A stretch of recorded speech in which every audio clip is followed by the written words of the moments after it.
Maruti trades higher ahead of its second quarter numbers to be reported later today. A strong quarter is expected on the back of robust volume growth and also demand recovery on a low base.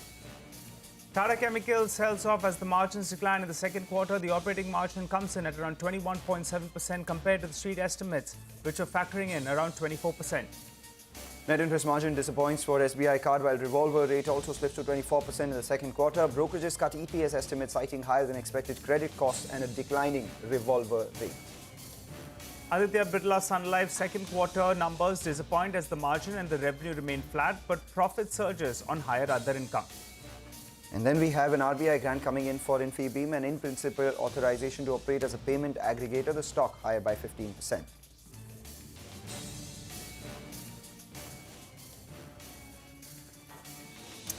Hello and welcome to Chartbusters. I'm Nigel D'Souza and joining me as always is Mangalam Malu. Well, as we speak, the markets are holding yet again at around the 17,800 odd mark.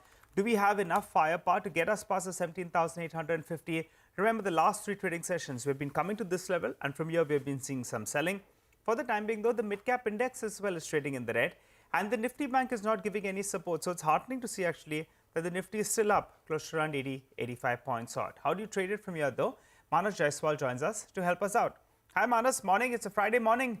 The bulls will feel good because we are seeing some bit of follow-through after yesterday's expiry. What's your take at around 17,820 on the Nifty? I think for last three trading sessions, Nifty was facing resistance near 17,800. But finally, today, Nifty has given a fresh breakout above 17,800. So now you can set the target of around 17,950 first, and if it sustains above 950, then you can increase your target to 18,100. So I'm quite bullish on the markets, and I feel that even at current levels, you can definitely take long position. Keep your stop loss below 17,700, and target would be 17,950. But I'm not sure about Bank Nifty now because Bank Nifty is moving sideways. It is facing resistance on high levels near 41,500. So if you have to take long position in Bank Nifty, then I think you should wait for a breakout above 41,500. All right, take that point. Individual stocks, because today Reliance is batting for the bulls. It's up for 2.5% in an otherwise wobbly sort of market. The Nifty banks underperforming. It's Reliance and the auto stocks which are actually supporting the Nifty at the high point for that counter. What do you have on your radar today? So good morning, Mangalam. So first one is the buy call on Reliance Industries only because the stock has given a fresh breakout above 100-day moving average, and we have seen significant higher volumes today. So take a long position here. Stop loss should be around 2480. Target would be around 2600. And second is the buy call on Core India, where stock has given a fresh black pattern breakout. Stock has given a breakout above 242. So I think here also you can take a long position. The stop loss should be around 242. Target would be around 254. All right, take that point, Manas. Thank you so much for joining in and giving us your views on the markets as well as individual stocks. With that, we shift focus to our special segment where we get you a few ideas for profit coming in from our colleagues at Money Control Pro. Nitin Sharma joins in with a stock. Emphasis reported a slower growth in the second quarter on the expected lines. Despite mortgage business's weakness, BFS segment reported a sequential growth which helped offsetting the peak show by the insurance and TMT segments. Interestingly, TCV win haven't really slowed, and company reported a USD 302 million TCV win, which included two large deals contributing around $110 million. PPO services business continues to contract, and this was the third straight quarter of sequential decline. Overall hiring was slower since 1Q21, while offshoring to onshore revenue share delta moved by 2% point. Emphasis managed to keep EBIT margin intact this quarter at 15.3%, and with the help of offshoring utilization and pricing can improve margins in the second half. While the macro environment is uncertain, we saw below expectation guidance by Alphabet, Meta and Microsoft, which is concerning. Emphasis appears to be better placed so far. Emphasis is trading at FY24 PE of 19.3, which is at a discount with its peers. Considering a 2-year EPS CAGR estimate of 16%, we see a low double-digit upside from the current levels, and investor may want to add this stock with a medium-term view. Thanks a lot for that, Nitin. Well, for the time being, we'll slip into a short break. When we return, we'll get chatting with the management of V-Guard. They'll be joining in to discuss the past quarter's numbers.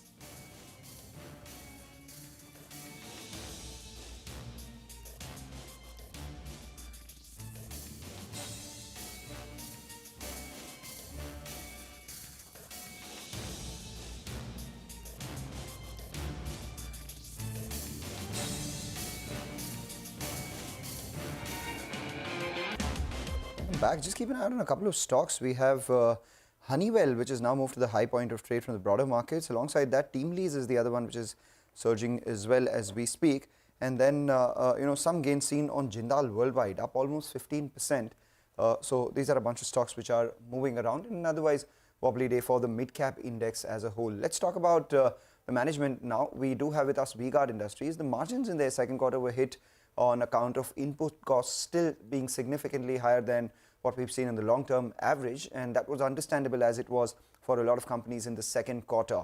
We have with us the Chief Operating Officer, V. Ramachandran, joining in to tell us more about the quarter gone by. Thanks a lot, Mr. Ramachandran, for joining in. On the operational front, just wanted to understand why are margins lower this time around? In fact, the bigger question, when do you expect it to revert to the double-digit levels that you've seen in the past? As you know, copper prices have come down, during the first half, right? And we have booked the impact of copper prices, partly in Q1 and more in Q2, because basically what it meant is that we have had to sell high-priced inventory at lower prices, yeah. So I think there is about close to maybe 1.5% impact, of copper prices on our Q2 result, right, at an EBITDA level, yeah. But then, overall, if you look at, at a half-year level, we are still up about 9 to 9.5% on first half EBITDA. And, if you add back the copper impact, it will be a decent first half performance, right? Although it will be lower than our top line growth, and that is continuing to represent the impact of the weaker pass-through in input cost, right, on the overall portfolio. And, till the existing commodities consumed and, we start to consume newer price commodities, maybe in the next 1 or 2 quarters, the overall margins will get pre-COVID level, right? All right, so if you could give us a sense about demand in the ECD segment. Fans, well, it was an off-season. How was demand, though, for water heaters? I think water heater demand was decent, although lower than our plan and expectation. Overall, ECD, demand has been, better for us, but still lower than our expectation. Yeah. So ECD as a segment, for the quarter would have grown at about 21%. Yeah, but our plan was to grow faster. Right. So did you grow faster than the market, however, because your plan was to grow faster than the 20% plus that you grew at? Just wanted to understand if there were any market share gains across the categories. We would have definitely posted market share gains in ECD because our ECD growth is stronger compared to the market, and that's mainly in water heater and in fan category, and that's happening because of the impact of our product portfolio being strengthened over the last 12 to 18 months. So this is an area where we have gained shares. I think we have kind of gained shares even in the electronic segment, mainly stabilizer and inverter battery. I think this area also we have done moderate growth, although not as strong as what we have witnessed in ECD. Well, sir, we're well into festive season. Tell us how demand is shaping up, and has there been any kind of impact or for retail inflation? How are inventory levels looking as well? As I've been saying, we have done below plan in the consumer, ECD sector, and that's fundamentally, on the back of some slowness that we've seen in the market, starting, I would say, second half of August, and even September was a bit slow. Yeah. So to some degree, this has meant a slower growth and, a little bit of, inventory, is left behind because of lower sales than planned. As far as, the period, upcoming period is concerned, I think close to Diwali, things did pick up, particularly, I would say the last 5-6 days, around Diwali, there have been significant pickup. Yeah. But there is a bit of slowness in the other part of our portfolio, which is the electrical segment. There also we are seeing some bit of slowness in the last 30-45 days. Yeah. So I would say that it is not as what we would have desired, but we have been able to post moderate growth.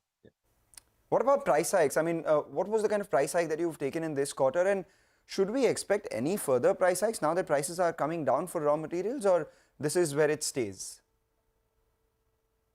Price hikes, so post, middle of May or 20th of May, right, commodity prices have started to come down. And, consequently, we decided not to take, any further price revision as, the price reduction in input was obviating the need for price increase. However, what is happening is that, because of, COVID, we had higher than normal inventories. And this inventory is taking time to go off our books. And in this period, we are consequently witnessing lower than normal growth till this impact of higher price commodity is moving off our books. And particularly, there has been a price reduction, and there have been price reductions in wire because of price reduction in copper, right? Because wire prices, move very closely with copper, both on the upside and on the downside. So there haven't been any price increases either in Q2 nor is anything presently planned in Q3.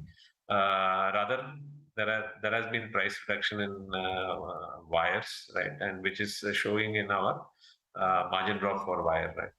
Well, so I wanted to get your insight into the performance in the non-South markets in comparison to the South markets. What is the growth gap between the two?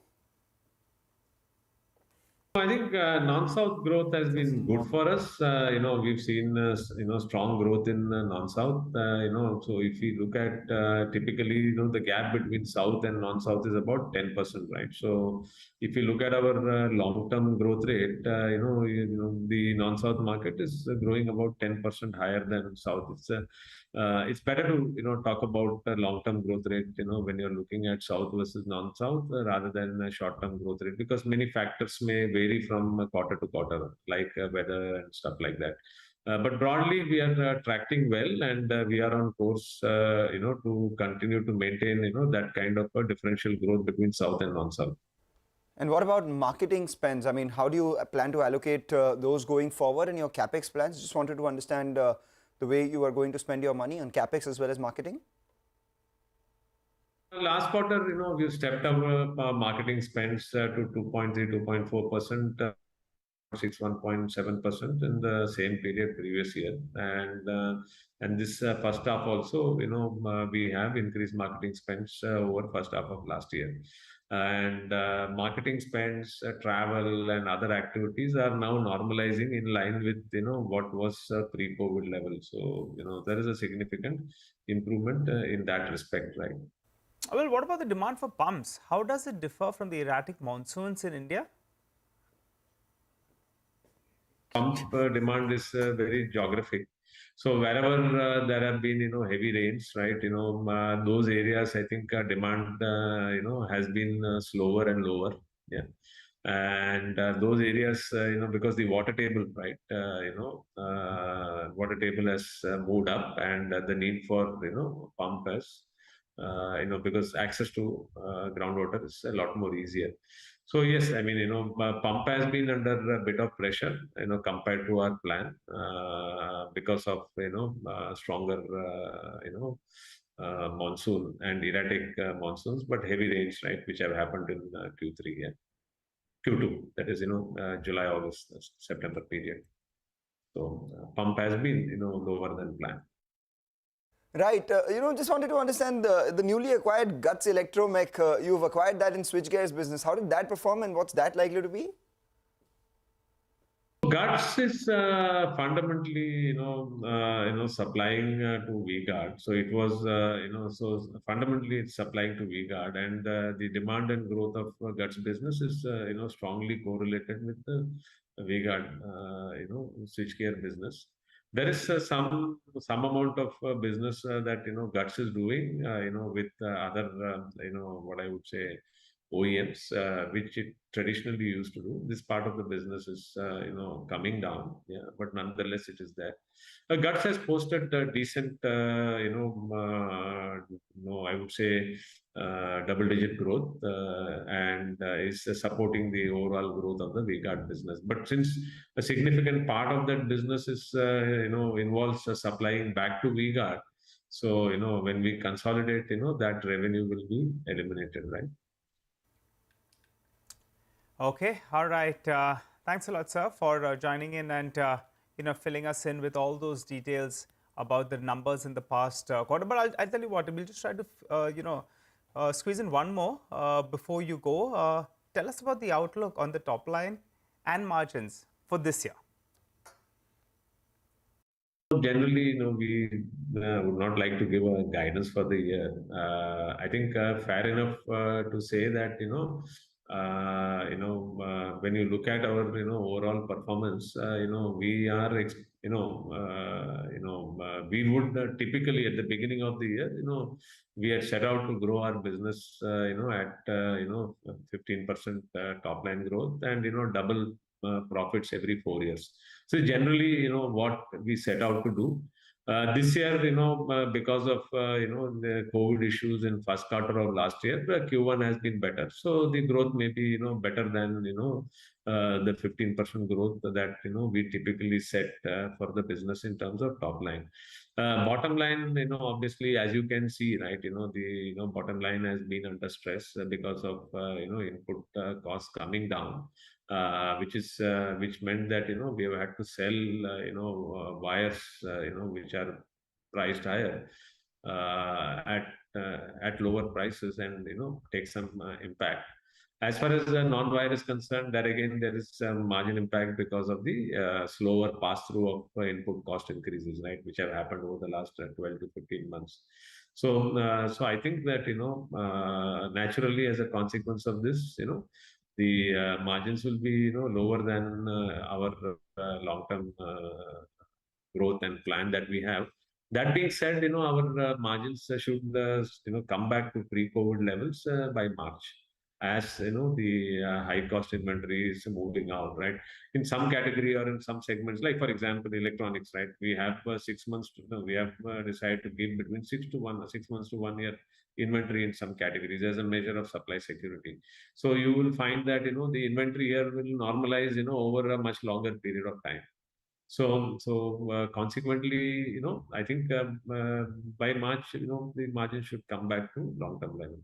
All right, we take that point. Thanks a lot for joining in and giving us those details. That's about V-Guard, but just keep an eye out on the market. Now we've drifted lower from the highs. In fact, now the Nifty is below that 17,800 mark, and it's been led lower by the Nifty Bank, which is currently at the low point of trade. Even the mid-cap index is meandering around today's lows itself, but it's the Nifty Bank which is actually, putting the pressure on the market right now. And leading that lower are two private banks, the large ones. We have Axis Bank, which is at the low point of trade, alongside ICICI Bank, and HDFC Bank hasn't been doing too well either. So these three counters are leading the Nifty Bank lower, which is down by almost 150 odd points. We keep an eye out on the markets, watch out for individual stocks. Just take a short break, come back and discuss all this and more.